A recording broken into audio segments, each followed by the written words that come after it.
Hey everybody, this is William from Terra, and today I'm going to be talking about how do you interact with smart contracts using the Terra Python SDK. So I'm going to teach you how to build your own toolkit for interacting with your own smart contracts or for interacting with other smart contracts that already exist on the Terra chain. So let's go over to the VS Code where we can launch our coding environment. So what I've got set up here is LocalTerra, and you can do this using the very simple command git clone the LocalTerra link. I'm not going to do it because that took a bunch of time. It took about like maybe 5 or 6 minutes. So I'm going to let you do that. But the first thing I'm going to do is make sure that it works. So I'm going to go into my LocalTerra. And so this one will be on Columbus 4's version of LocalTerra. There is a Bombay branch, as you can see. There is a Bombay branch if you want to use Columbus 5, but we're going to be using Columbus 4 still. So, yeah, if you want to use the Columbus 5 version, this will not work with this tutorial because the Terra Python SDK is not yet updated to use that, but will be soon before the release of Columbus 5. So, if you want to follow along, please use the Columbus 4 version. So I'm going to make sure it works by just doing docker compose up to make sure you have Docker running. Oh, now we can use docker compose up. All right, so it's going to just fetch all the components. So what I want to check for is that it's producing some blocks. Because the first thing we want to do is just make sure it runs, obviously. But we also want to speed up the block times so that our testing will be faster. And I'm going to show you how you can do that using the config file. All right. Okay. Getting there.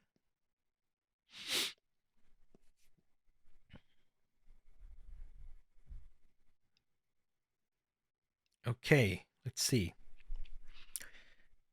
If we did this right, we should be getting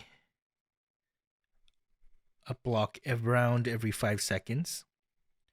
I think so. Yep. There we go. Okay. Now let's speed this up a bit. So I'm going to cancel everything. And docker compose down to reset the state. And if we go into the config.toml, we can try to find search for timeout, right? Not here, but here. Starting from here, if you change all of these to 200 milliseconds, you can massively speed up your chain. Okay, let's do this. And now let's run this again. We can do docker compose up. Okay, now this is going to try to use the new settings I did. And now we should see that the chain speed is much better, at least for testing. Let's see. Okay, so we're producing blocks much faster. Okay, right. For good measure, I'll just turn that down until, let's just tear this down. Okay, so now we have our LocalTerra. Okay, the next thing we want to do is get the sample smart contract from the CosmWasm template repo. I think so. I have it right here, and the one you want to use is 0.10 because that's the version of CosmWasm that is on the Terra mainnet currently on Columbus 4. So Tequila testnet. Okay, we'll copy this. All right. So we want to replace the project name with just test contract, and this will go ahead and build out the test contract for us. And now we can go to test contract and check it out. So I'll open this in another VS Code. All right, so let's check out the messages. So we have an init message with account. We have a handle message with an increment and reset, and a query message that gives us the count. And we have the so I mean, we can pretty much tell what these messages are going to do by their names, but yeah, you can go over and read that it does what it indeed does. But basically, you're going to instantiate it here with its initial count and owner, and then we can continue to increment it or reset it if you are the owner, right? So this one checks that you are the owner. The reset checks that you are the owner before trying to change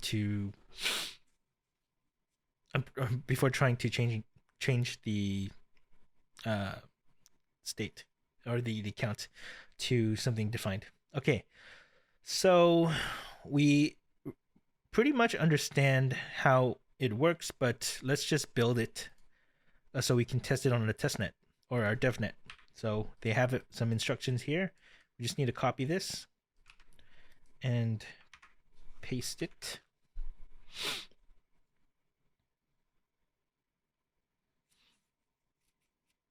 All right.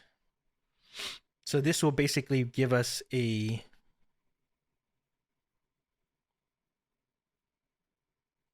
okay, something is wrong because of the cargo.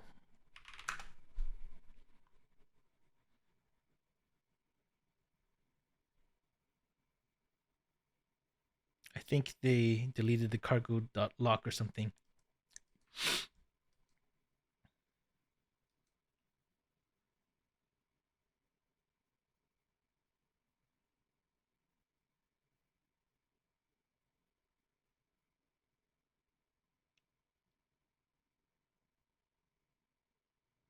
Okay, now we can run this. Okay, now it should appear under artifacts, test contract. That wasn't. This is the bytecode. Okay. All right. Now let's go in. So we have LocalTerra, we have our test contract, and we shall make our test contract code, or just the test contract scripts. Okay, and now we should have. Oh. Okay. Oh, this was in contract. Just gonna move it out. All right, now we have test contract scripts.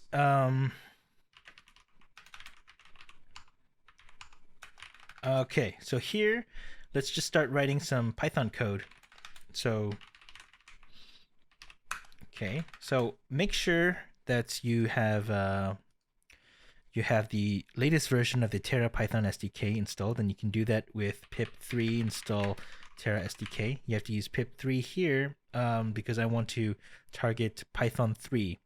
And Terra SDK only supports Python 3 and up. So I already have it. And I'm using version 0.14. Yours may vary, but it should all still work with this tutorial. So the first thing I'm going to do is I'm going to make some code that uploads my contract to my LocalTerra. So from Terra SDK.client, you can use a standard LCD client, but actually the Terra Python SDK comes with a LocalTerra client, so you can use the wallets out of the box, and you don't have to like paste in the mnemonics for each of the test accounts. So just LocalTerra. All right. So LocalTerra is equal to a LocalTerra. So we instantiated an instance of LocalTerra, and they should have all of the like predefined settings ready to go.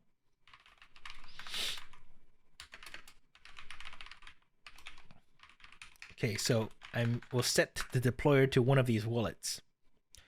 Right, so the first thing I want to define is a store contract command, and it gives me the contract name. I give it the contract name, and it should give me basically a code ID, right? So that might be number, but okay. So we have to go to contract bytes, get the byte code. Okay, and what we need is something called read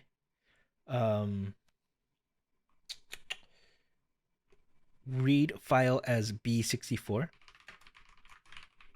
dot let's see, util.contract read file as b64, because basically the contract file bytecode is going to be base64, so we have this helpful function that reads it as base64, and this is located at right, let's just make something here called artifacts, and then let's move the test contract that wasm into the artifacts, so we can just do artifacts and then contract name dot wasm. All right, sorry, contract name. Okay. And next we need to create a message store code. All right. The first argument is going to be the address of the person sending the code. Here we're going to use deployer. The second one is obviously just going to be the code, so contract bytes. All right. Now we can just sign the transaction. So deployer dot create and sign tx. Okay, and the fee, make sure you import the std fee from the auth module. Oh. Okay, so it's gonna be a lot of gas. I think maybe 4 million that I'll have to do, and I don't want to be too picky about the Luna, so let's put 10 Luna. Okay, so obviously this is a large fee, but in production you'll change this to better fees and better gas prices that represent the contract better, the environment state better. But here we just want to get something out, so I'm just going to use this quite large fee. Okay, now we can get the results back, and let's just process it.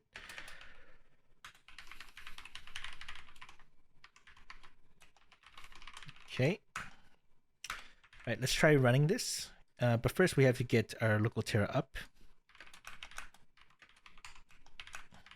Okay, LocalTerra and Docker compose.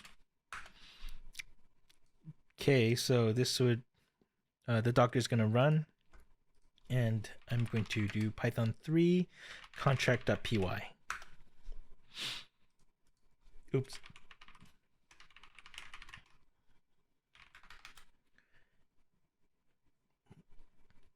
Store contract. Contract name is test contract.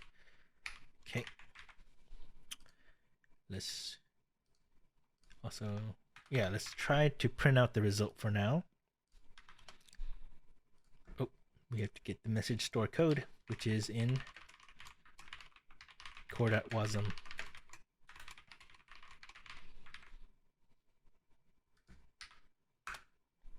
Okay, we have a block TX broadcast message result, which means that it was successful. And the thing that we want is the code ID of the contract. So there's actually a method called getCodeID, which takes in the result. So I can say that code ID equals to get code ID of the result. And then I can just return the code ID. And okay, so now I have the code ID.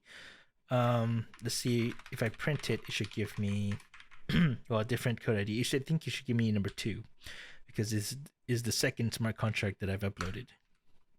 Okay, and then I do it again, it gives me 3. Okay, that works. So now I have something that gives me, okay, uploads contract, returns code ID. Okay. So the next thing we want to do is instantiate the smart contract. Okay, so we instantiate the contract with the code ID and an init message.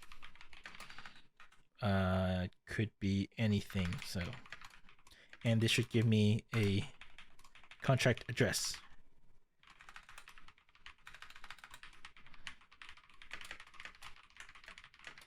With the code ID and init message returns address. Okay, so the first thing we're gonna have to do is we'll just build the message for instantiating contract. So instantiate is gonna equal message instantiate contract.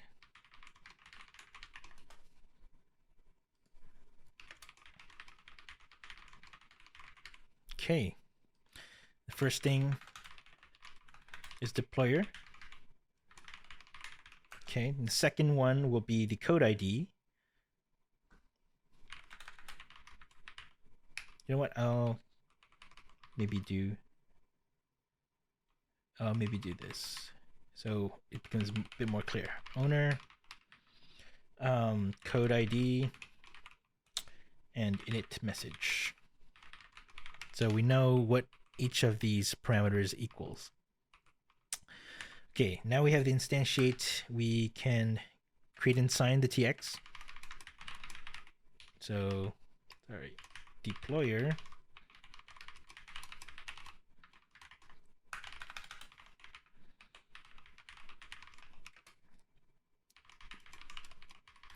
So we're going to use the same parameters here. 4 million gas and 10 Luna. Okay, so let's just make sure that we print the result right. Okay, so we get the result. Okay, and let's just print the result first, and then try to get the contract address. Well, I'll show you this later. Okay, so we have the code ID first here, right? And then we have let's try instantiating the contract. Okay, now we can instantiate the contract using this code ID and then the init message. So if we look at the init message for, let's go into our test contract and looking at the init message, what does it look like? So just count, right? And count is just an integer. So we just use, oops, hate this. We just use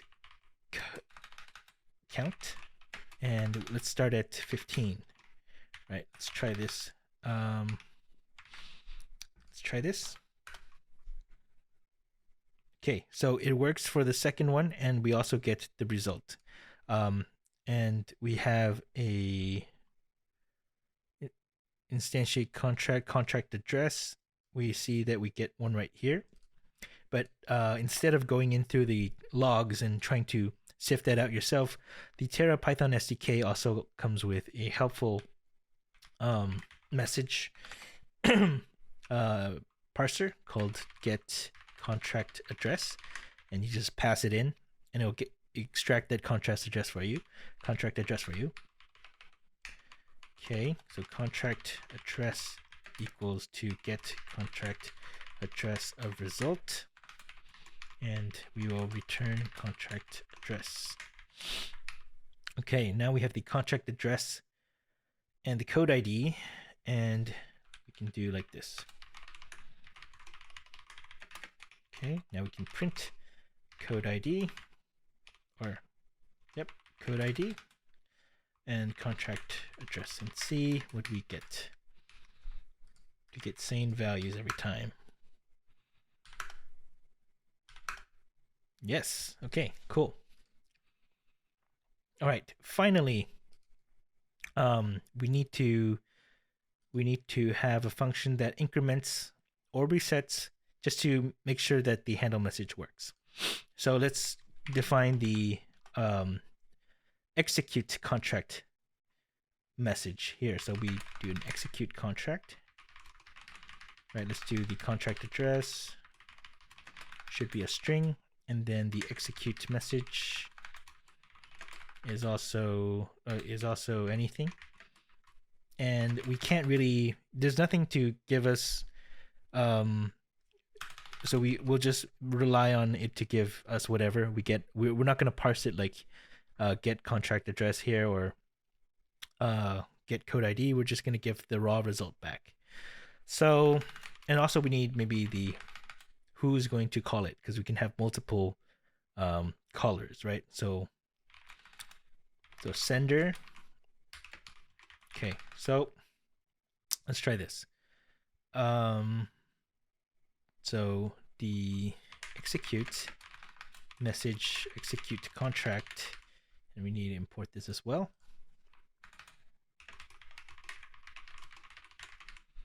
Okay, message execute contract, and the first thing is the sender. The next one is okay, so the sender is sender. The next one is the contract. The execute message is just the execute message. So there's another parameter called there's another parameter that's hidden that I'm not including here called coins. Basically, you can add coins to an execute contract. I'm not going to include it because the execution that I'm doing does not require it, but you can actually put another coins argument here if you want to pass in coins, which sometimes you have to do, like for TerraSwap or whatever. Or I can basically show you how to use this with TerraSwap in a later video. Okay. All right, so we can just sign, and we can sign it, but okay, let's just use a wallet instead here. Sender will be a wallet, so sender.key. Okay. So then I can use sender dot because I need to be able to sign it. Sender dot create and sign tx. And the fee, I'm just going to use the same fee, but here you can be free to generate the fee or estimate the fee as you like.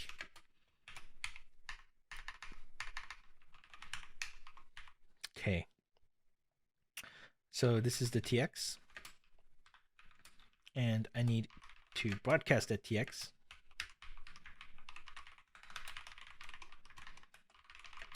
Okay, I'm gonna get that result back. So now I have all of that. Let me try and execute some functions, and then I'm going to see if I get the result back. So first, let me write some code that can test whether or not I get the right count back. So there, as you can see, there's a get count query message. So I can make a contract query. So lt.wasm.contract query. I'm going to query the contract loaded at contract address, and the query message I want to do is just get count, and I want to print that. So I believe I'm going to get 15. Yeah, count is 15, and if I put 18, then it's 18. All right. So I know how to get that count. So my idea is that if I do that here and then I execute an increment 5 times, I'm going to get 20. So let's try that. So execute contract. I'm going to use deployer as the sender. Contract address is just a contract address. And I'm going to use the execute message of increment. Right, as following here. Okay, so I'm going to do this 5 times, right? So let's try this. So what I'm expecting is that it's 20. Okay, let's see if this is correct. And there we go. We have it be 20. So if I did another one, it'd be 21. Yeah, and there you have it. You have 3 functions that can help you store the contract, instantiate a contract, and execute the contract. And you have, well, at least the beginning of something that can help you get information back from a smart contract.